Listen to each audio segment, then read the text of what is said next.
സ്നേഹപ്പെട്ട എല്ലാവർക്കും പ്രതിനിധിയിലേക്ക് സ്വാഗതം. യഹോവയെക്കുറിച്ച് അവൻ്റെ സങ്കേതവും കോട്ടയും ഞാൻ ആശ്രയിക്കുന്നതിൻ്റെ ദൈവവും എന്ന് പറയുന്നു. സങ്കീർത്തനം 92 വാക്യം. സങ്കീർത്തനം 91 നാം പഠിക്കുമ്പോൾ അത്യുന്നതന്റെ മറവിൽ വസിക്കുകയും തിരുനിഴലിൽ പാർക്കുകയും ചെയ്യുന്നവൻ കുറിച്ച് പറയുന്നു. വസിക്കുക എന്നതിന് ഉപയോഗിച്ചിരിക്കുന്ന എബ്രായപദത്തിൻ്റെ അർത്ഥം നിലനിൽക്കുക, സ്ഥിരമായി താമസിക്കുന്നതാണ്.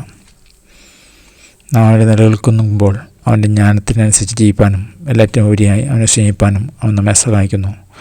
വാക്യം 4 യോഹന്നാൻ 15:10 പഠിക്കുമ്പോൾ കാണാൻ സാധിക്കും.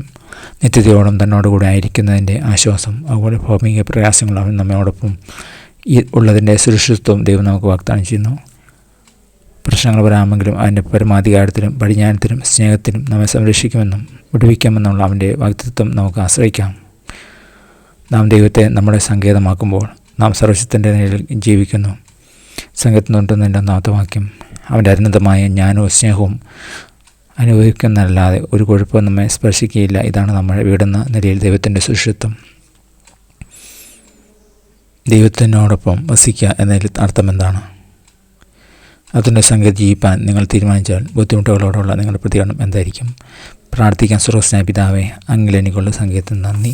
കഴിഞ്ഞ രാജ്യക്കാലം വരാവുന്ന ആപത്താവുന്ന രോഗദുഃഖങ്ങളും ദൈവത്തിന് നമുക്ക് അതിരായി ഞാൻ നന്ദി പറയുന്നു. പുതിയ രാജ്യക്കാലം ദൈവം നമ്മെ അത്ഭുതമായി നടത്തട്ടെന്ന് പ്രാർത്ഥിക്കുന്നു. ആശംസിക്കുന്നു. God bless you in Jesus name. Amen.